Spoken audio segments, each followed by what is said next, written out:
السلام علیکم ورحمۃ اللہ وبرکاتہ۔ بیان کے شروع کرنے سے پہلے حضور پرنور صلی اللہ علیہ وسلم کی شان اقدس میں نعتیہ اشعار کچھ گنگنانا چاہتا ہوں۔ آپ حضرات سے گزارش ہے کہ توجہ کے ساتھ سماعت فرمائیں۔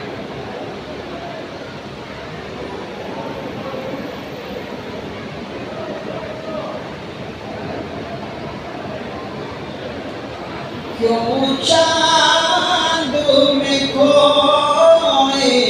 ہو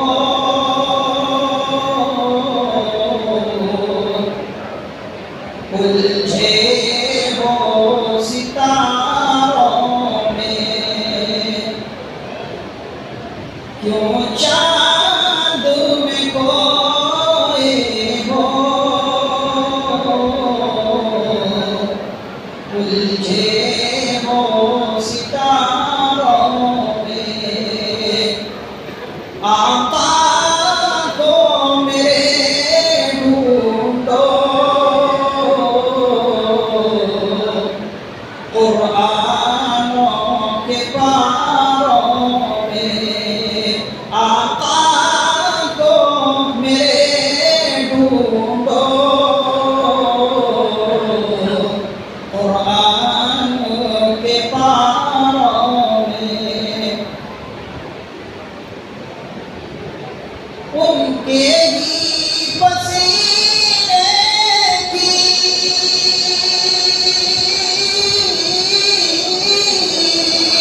خوشبو ہے بہاروں میں، ان کے ہی پسینے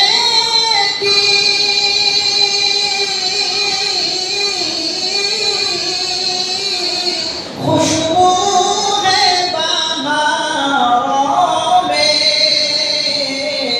ان کی تجلی ہے ان چاند ستاروں میں، ان کی تجلی ہے ان چاند ستاروں میں۔ دنیا کے اندر ایک ایک چیز جو بنائی گئی ہے، یہ سمجھیے کہ یہ حضور کے صدقے سے بنائی گئی ہے۔ سورج کے اندر شعاعیں جو موجود ہے، چاند کے اندر چاندنی جو موجود ہے، ان کو بھی جو صدقہ ملا ہے یہ حضور علیہ السلام ہی کا صدقہ ملا ہے۔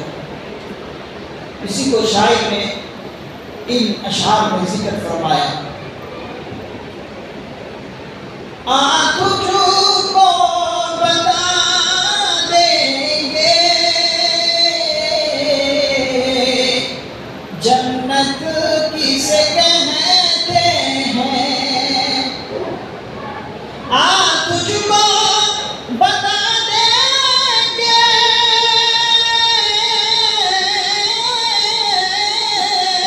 جنت کسے کہتے ہیں، آ بیٹھ زباں مل کر ہم درد کے باروں میں، آ بیٹھ زباں مل کر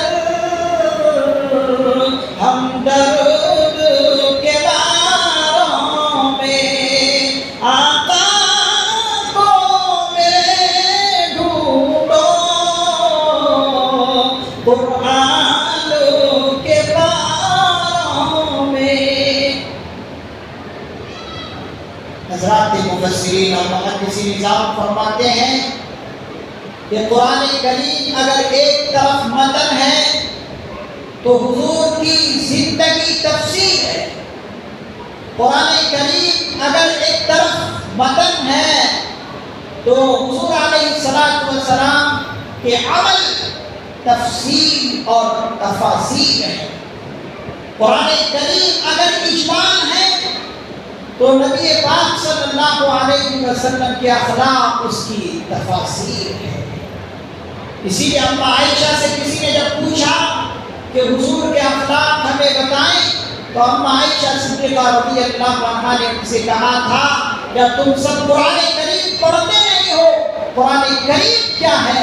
یہ قرآن کریم جو ہے نبی علیہ السلام کے اخلاق ہی ہے۔ آگے شاعر کہتا ہے رضوان تیری جنت کو فرصت جو ملے دیکھوں، رضوان تیری جنت کو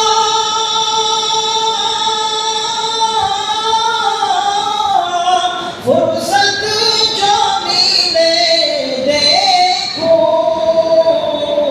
ہوئی ہے ابھی نظریں طیبہ کے نظاروں میں، ہوئی ہے ابھی نظریں طیبہ کے نظاروں میں۔ جسے مدینۃ الرسول سے محبت ہو جاتی ہے تو پھر اس کا دل چاہتا ہے کہ میں مدینے کی گلیوں کو دیکھتا ہوں، مدینے کے میناروں کو دیکھتا ہوں۔ اسی لیے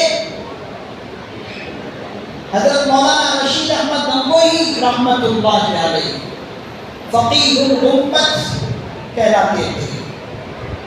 جب حضرت مولانا شیخ الاسلام حسین احمد مدنی نور اللہ مرقدہ مدینۃ الرسول کے پاس سے اور حضور علیہ السلام کے روزے اطہر پر حدیث سے درس دے کر ہندوستان آئے، کئی سال تک 18 سال تک شیخ الاسلام حضرت مولانا حسین احمد مدنی رحمت اللہ علیہ نے حضور کے روزے اطہر کے پاس درس حدیث 18 سال تک دیتے رہے۔ جب واپس آئے تو حضرت مولانا رشید احمد گنگوہی رحمت اللہ علیہ نے پوچھا کہ حسین احمد وہاں سے کیا لے کر آئے ہو؟ انہوں نے کہا کہ مدینے کی مٹی لے کر آیا ہو۔ میرا عقیدہ یہ ہے کہ اللہ نے مدینے کی مٹی میں بھی شفا رکھی، مدینے کی مٹی میں بھی اللہ نے شفا رکھی ہے۔ میں وہاں کی مٹی کو سرمے میں لگا کر آنکھوں میں استعمال کرتا ہوں۔ تو جس کو محبت مدینے سے ہو جاتی ہے تو پھر ان کی نظریں جو ہے وہاں کی چیزوں پر ٹکی رہ جاتی ہے۔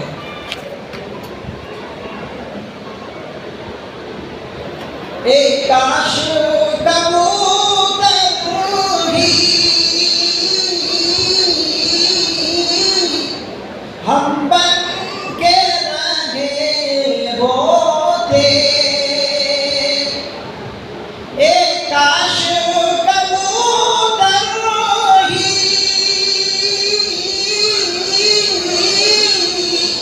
ہم بن کے رہے ہوتے، اس گنبد خضرا کے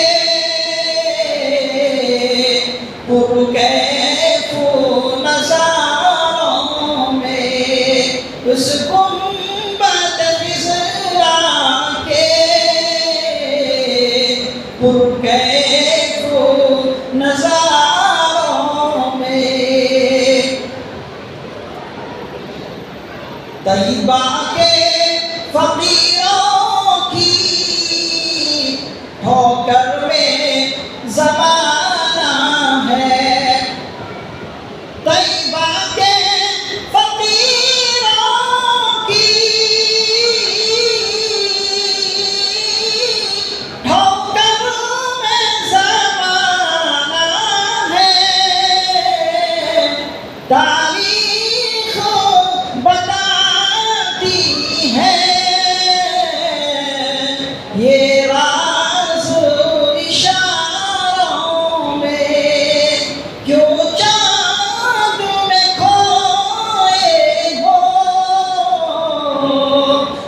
مجھے دو ستاروں میں آقا کو میرے ڈھونڈو، قرآن کے پاروں میں۔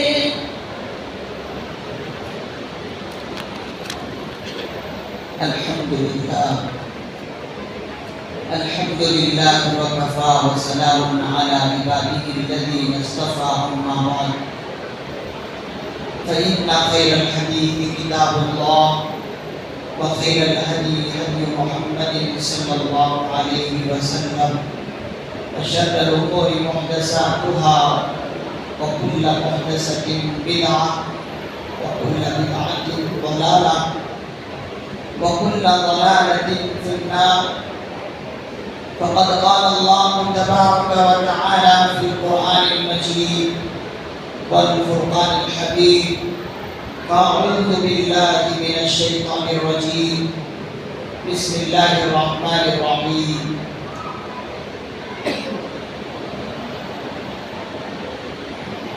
إنا أنزلناه في ليلة القدر، وما أدراك ما ليلة القدر، ليلة القدر خير من 1000 شهر، تنزل الملائكة والروح فيها بإذن ربهم من كل أمر سلام، هي حتى مطلع الفجر۔ وقال الله تبارك وتعالى في القرآن المجيد والفرقان الحميد: يا أيها الناس اتقوا ربكم الذي خلقكم من نفس واحدة، إلى آخر الآية۔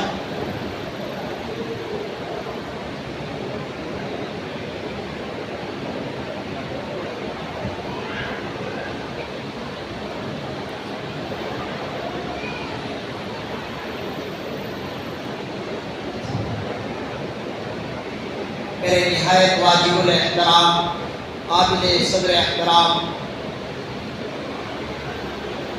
اور KGF جامع مسجد کے بڑے ہی غیور نوجوان دوستوں اور بزرگوں، آج ختم قرآن کی یہ مجلس ہے۔ رمضان المبارک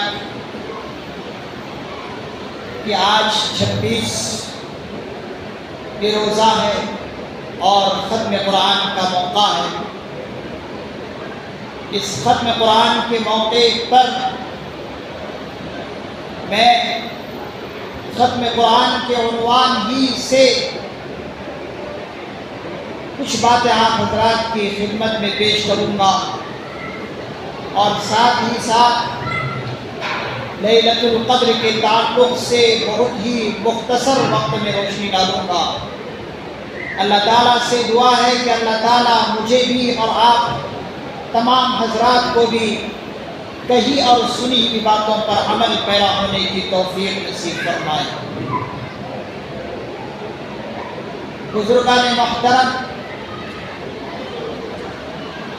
اللہ رب العزت کا بے انتہا احسان اور کرم ہے کہ اللہ رب العزت نے آج ہمیں لیلۃ القدر بہت ہی بابرکت رات میں اللہ تعالیٰ نے ہم سبوں کو یہاں پر جمع فرمایا ہے، اور بڑی ہی اہم مجلس کے اندر اللہ نے جمع فرمایا ہے، اور یہ مجلس ختم قرآن کی مجلس ہے، جس مجلس کے بارے میں حضرات علماء کرام فرماتے ہیں کہ دیکھو اے مسلمانوں، ختم قرآن کے موقع پر دعائیں قبول ہوتی ہیں۔ اسی طریقے سے حضرات علماء کرام نے فرمایا کہ جہاں ختم قرآن کے موقع پر دعائیں قبول ہوتی ہیں، وہیں پر درس بخاری، جب آخری درس صحاح ستہ کی عظیم ترین کتاب اللہ کے بعد سب سے اول نمبر پر جس کتاب کا نام آتا ہے وہ صحیح بخاری ہے، ختم صحیح بخاری کے موقع پر بھی دعائیں قبول ہوتی ہیں۔ آپ حضرات شاید کہ اس بات کو نہ سمجھ سکیں، جب دارالعلوم دیوبند کے اندر ختم بخاری کا آخری درس ہوتا ہے، پورے کے پورے محلے والے اس آخری درس میں جا کر شامل ہوتے ہیں، اور اسی بات کی خاطر کہ ختم بخاری پر دعائیں قبول ہوتی ہیں۔ آج ہمارے لیے کتنی مسرت اور خوشی کی بات ہے کہ اللہ تعالیٰ ایک ساتھ جو ہے دو چیزیں عطا فرمائی ہے، اور اس مجلس میں بیٹھنے کا اللہ نے موقع دیا ہے کہ وہ دو چیز یہ ہے کہ ختم قرآن ہے، کہ جس مجلس میں ختم قرآن کی مجلس میں دعائیں قبول ہوتی ہے، اور ساتھ ہی ساتھ لیلۃ القدر کی رات ہے، اور اس میں تو ہر کوئی جانتا ہے کہ دعائیں قبول ہوتی ہیں۔ آپ حضرات سے عاجزانہ گزارش ہے کہ آج کی اس مجلس میں بالکل ہی دل سے توبہ کریں، تہہ دل سے اللہ سے توبہ کریں، اللہ کے سامنے گڑ گڑائیں، اللہ کے سامنے تواضع اور انکساری کے ساتھ، اخلاص کے ساتھ، دل کی گہرائیوں سے اور ٹوٹے ہوئے دل سے اللہ کے سامنے آج سچی توبہ کریں۔ انشاءاللہ آج اللہ رب العزت ہمیں محروم نہیں کریں گے۔ اللہ تعالیٰ کی رحمت سے بہت امید ہے کہ اللہ تعالیٰ آج ہمیں اپنی مغفرت کا اور جہنم سے آزادی کا پروانہ ضرور اللہ تعالیٰ آج ہمیں عطا کرے۔ اسی امید کے ساتھ آپ حضرات تشریف رکھیں، انشاءاللہ دعا ہوگی ختم بیان پر، اس کے بعد جو ہے آپ حضرات مسجد میں بھی عبادت کر سکتے ہیں اور گھر کے اندر بھی عبادت کر سکتے ہیں۔ یہ قرآن کریم جو ہے اللہ رب العزت کی بے انتہا اور بڑی ہی عزیز ترین دولت اللہ تعالیٰ نے اس قرآن کریم کو حاصل فرمایا، اور یہ دولت اللہ تعالیٰ نے ہم سبوں کو عطا فرمایا ہے۔ اللہ تعالیٰ سے دعا ہے کہ اللہ تعالیٰ ہمیں اس کی قدردانی کی توفیق نصیب فرمائے۔ آپ دنیا کے اندر جتنی بھی کتاب پڑھتے ہیں اور پڑھیں گے، آپ کسی بھی کتاب کو اٹھا لیں، ایم اے کی کتاب، بی اے کی کتاب، پرائمری کی کتاب یا کوئی اور کتاب آپ پڑھیں، آپ 1 سے 2 مرتبہ پڑھیں گے، تیسری مرتبہ جب آپ اس کتاب کو ہاتھ دیں گے تو آپ کا دل نہیں چاہے گا کہ میں بار بار اسی کتاب کو پڑھوں۔ بار بار ایک کتاب کو پڑھتے ہوئے انسان کا دل اکتا جاتا ہے، لیکن واحد قرآن کریم ایک ایسی کتاب ہے جو اللہ کی طرف سے امت مسلمہ کو عطا کی گئی ہے کہ اس قرآن کریم کو انسان 1 مرتبہ پڑھے تب بھی وہی مزہ ہے، اس قرآن کریم کو 2 مرتبہ پڑھے تب بھی وہی مزہ ہے، اس قرآن کریم کو 3 مرتبہ پڑھے تب بھی وہی مزہ ہے، 4 مرتبہ پڑھے تب بھی وہی مزہ ہے۔ بلکہ حضرات اکابرین فرماتے ہیں جب جب اس قرآن کریم کو پڑھا جاتا ہے اور لوگ پڑھتے ہیں اور طریقے سے مزے ملتے رہتے ہیں۔ یہ کوئی دنیا کی کسی بھی کتاب کو یہ چیز حاصل نہیں ہے، بس واحد اور تنہا یہ اللہ کی ایک کتاب ہی کو یہ امتیاز حاصل ہے کہ آپ جتنی مرتبہ پڑھیں کبھی آپ کا دل اکتائے گا نہیں، پریشان نہیں ہوگا۔ اور دنیا کی کتابوں کو آپ دیکھیں، دنیا کی کتاب لکھنے والے مصنف رائٹر کوئی اپنی کتاب کے بارے میں یہ کہہ نہیں سکتا کہ 100% یہ میری کتاب بالکل صحیح ہے. کوئی کہہ ہی نہیں سکتا اپنی کتاب کے بارے میں کہ یہ میری کتاب 100% صحیح ہے. جو اس کے اندر لکھا گیا سب کے سب صحیح ہے. لیکن یہ قرآن کریم کو آپ دیکھیں، یہ تنہا یہ کتاب ہے کہ قرآن کریم پڑھنے سے پہلے قرآن کریم کہتا ہے کہ اللہ کے بندے مجھ سے پڑھنے سے پہلے، مجھے پڑھنے سے پہلے میری یہ بات سن لے، لا ریب فی، اس کے اندر کوئی شک و شبہ نہیں. اور اللہ نے قرآن کریم کے سب سے پہلی سورت کا آغاز کرتے ہوئے جو جملہ ارشاد فرمایا وہ الف لام میم ہے، جو کہ حروف مقطعات کہلاتے ہیں، آیات متشابہات کہلاتے ہیں. الف لام میم 3 لفظ ہے، الف لام میم. انسان ایک مرتبہ الف کو پڑھے 10 نیکیاں اس کو مل جاتی ہیں، 10 گناہ اس کے معاف ہوتے ہیں اور 10 درجے بلند ہوتے ہیں. اور یہ لفظ بتا رہا ہے قرآن کریم کو پڑھنے والے سے کہ انسان سن لے، یہ الف، یہ جو الف ہے، الف سے مراد جان لے کہ الف سے مراد یہ ہے کہ الف سے مراد اللہ ہے، اس کو بھیجنے والے اللہ رب العزت ہیں. پھر اس کے بعد لام آتا ہے، یہ لام کہتا ہے، لام سے مراد حضرت جبرائیل علیہ السلام ہے، لانے والے، لام سے مراد لانے والے، اور لانے والے حضرت جبرائیل علیہ السلام ہے.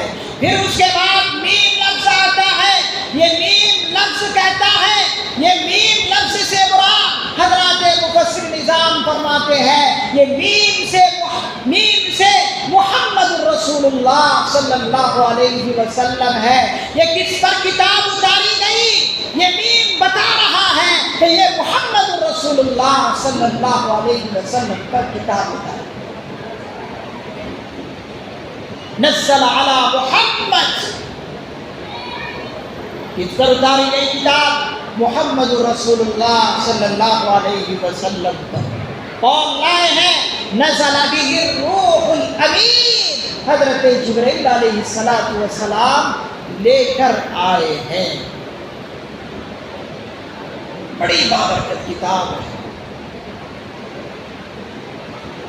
مسلمانوں کو چاہیے کہ اس کتاب کو پڑھیں، قرآن کریم سے لگاؤ رکھیں، تاکہ کل قرآن کریم اس شخص کے بارے میں اللہ کے پاس گواہی دے کہ یا اللہ، یہ آپ کا بندہ مجھ سے پیار کرتا تھا، یہ بندہ مجھے پڑھا کرتا تھا. اور حدیث پاک میں بھی ہے کہ جس طریقے سے روزہ اللہ کے یہاں روزہ دار کے لیے سفارش کرے گا، یہ قرآن کریم بھی پڑھنے والے کے لیے سفارش کرے گا. اور پڑھنے والے کی جب قرآن کریم سفارش کرے گا تو اللہ تعالی ضرور اس کی سفارش قبول کریں گے. کیوں؟ اس لیے کہ یہ قرآن اللہ کا کلام ہے. جس طریقے سے اللہ وحدہ لا شریک لہ ہے، جس طریقے سے اللہ ہمیشہ سے ہے اور ہمیشہ رہے گا، اس کا کلام بھی ہمیشہ رہے گا. کلام کو اللہ تعالیٰ سے جدا نہیں کر سکتے، اسی لیے اللہ تعالیٰ کے سامنے قرآن کریم کی سفارش ضرور قبول کی جائے، اس لیے کہ اللہ کا کلام. تو گزارش ہے کہ اس قرآن کریم کی آپ تلاوت کریں. جن حضرات کو پڑھنا آتا ہے وہ حضرات متن بھی پڑھیں اور ترجمے کے ساتھ بھی پڑھیں. بہت مزہ آئے گا جب آپ قرآن کریم کو ترجمے کے ساتھ پڑھیں گے۔ یہ اللہ کا ایک پیغام ہے اور اللہ کے پیغام کو سمجھ کر پڑھنے میں مزہ بہت آتا ہے۔ کسی بھی تحریر کو آپ پڑھیں گے اور پڑھنے کے بعد آپ سمجھ جائیں تو کتنا مزہ آتا ہے۔ آپ قرآن کریم کو متن کے ساتھ پڑھیں لیکن کیا کہہ رہا ہے اللہ تعالیٰ اس کو آپ نہ سمجھیں تو اتنا مزہ نہیں۔ اسی لیے کوشش کریں کہ قرآن کریم کو ترجمے کے ساتھ بھی پڑھیں۔ آج کی یہ رات لیلۃ القدر ہے۔ حاضرین گرامی، یہ رات کیوں عطا کی گئی؟ یہ رات اللہ تعالی اپنے پیارے محبوب صلی اللہ علیہ وسلم کی امت پر احسان کرنے کے لیے اللہ نے رات عطا کی ہے۔ حدیث پاک میں ہے کہ اللہ کے پیغمبر صلی اللہ علیہ وسلم کی خدمت میں ایک شخص کا تذکرہ آیا۔ تذکرہ کیا آیا؟ تذکرہ یہ آیا کہ پچھلی امتوں میں ایک شخص تھا جس نے اللہ کی راہ میں 1000 ماہ تک جہاد کیا۔ 1000 ماہ تک، 1000 مہینے تک اللہ کے راہ میں جہاد کرتا رہا، جہاد کرتا رہا۔ جہاں پر بھی جاتا اللہ تعالیٰ اس بندے کو فتح نصیب فرما دیتا۔ تو جب ذکر آیا تو حضور علیہ السلام تعجب کرنے لگے کہ 1000 ماہ تک جس شخص نے اللہ کی راہ میں جہاد کیا ہوگا کتنی نیکیاں اس نے کما لی ہوگی، کتنے ثواب ان کو مل گئے ہوں گے۔ تو اللہ کے پیغمبر صلی اللہ علیہ وسلم نے اللہ تعالیٰ سے عرض کیا کہ اللہ میری امت کو تو عمریں جو ملی ہے بہت مختصر، جب عمریں کم ملی ہے تو اعمال بھی کم، نیکیاں بھی کم، تو پھر اے اللہ پھر تو میری امت پہلے امتوں سے پیچھے رہ جائے گی۔ یا اللہ میری امت کو آپ جو ہے پیچھے نہ رکھیں۔ اللہ رب العزت نے اپنے محبوب جناب احمد مجتبیٰ محمد مصطفیٰ صلی اللہ علیہ وسلم کی بات سن لی اور اس طرح کی حسرت کو اللہ نے قبول فرما لیا اور کہا کہ میرے لاڈلے پیغمبر آپ کو گھبرانے کی ضرورت نہیں ہے، میں آپ کو اور آپ کی امت کو ایک ایسی رات دوں گا جسے لیلۃ القدر کہتے ہیں۔ اگر آپ اور آپ کی امت کا کوئی فرد اس لیلۃ القدر میں عبادت کر لے تو وہ 1000 مہینوں سے افضل ہے۔ 1000 مہینے اگر عبادت کرنے پر جتنا ثواب ملتا ہے، اگر آپ کی امت کا کوئی فرد اس ایک رات میں عبادت کر لے تو 1000 مہینوں سے افضل اس ایک رات کی۔ اب سمجھ لیجئے کتنی اہم آج کی رات ہے۔ حاضرین گرامی، آج کی رات کو جس نے ایسے ہی ضائع کر دیا تو سمجھیے کہ بہت ساری خیر اور بھلائی سے محروم رہ گیا۔ حضور علیہ السلام کی حدیث ہے، من حرمہا فقد خیر، کہ جس نے آج کی رات کو ایسے ہی گوا دی اور ضائع کر دی، فقد حرم الخیر کلہ، گویا کہ اس نے بہت ساری خیر اور بھلائی سے اپنے آپ کو محروم کر دیا۔ آج تو محروم وہی شخص ہو سکتا ہے جس کی محرومی کی کوئی حد نہیں۔ آج اللہ کی ذات سے امید ہے کہ ہم میں سے کوئی محروم نہیں رہے گا۔ انشاءاللہ آج اللہ کے اس در کے اندر، اس گھر کے اندر اس طرح بیٹھے گویا کہ آپ دھرنا دے چکے ہیں۔ آپ دھرنا دینے کے لیے بیٹھ جائیں کہ اللہ آج کی رات جب تک آپ مجھ سے راضی نہیں ہوتے، جب تک آپ میرے خطاؤں کو معاف نہیں کرتے، جب تک یہ اللہ مجھے مغفرت کا پروانہ نہ مل جاتا، یا اللہ جب تک مجھے رحمتوں کا پروانہ نہ مل جاتا، یا اللہ جب تک مجھے جہنم سے آزادی کا پروانہ نہ ملتا، میں تیرے در سے یا اللہ اٹھوں گا ہی۔ گویا کہ یا اللہ میں آج تجھے منع کر ہی چھوڑوں گا۔ جس طریقے سے دھرنا دینے والے گورنمنٹ کو مجبور کرتے ہیں کہ ان کی جو بات ہے اس بات کو سنیں، اسی طریقے سے آج جو ہے ہمیں اللہ کے اس در میں دھرنا دینا ہے اور اللہ کو کسی طرح راضی کرنا۔ یہ عشرہ بڑی تیزی کے ساتھ گزر رہا ہے اور چند دن اور چند راتوں کے بعد یہ عشرہ جو کہ مغفرت کا عشرہ ہے ختم ہو جائے گا۔ حاضرین گرامی، یہ عشرہ جہنم سے آزادی کا عشرہ ہے، جہنم سے چھٹکارے کا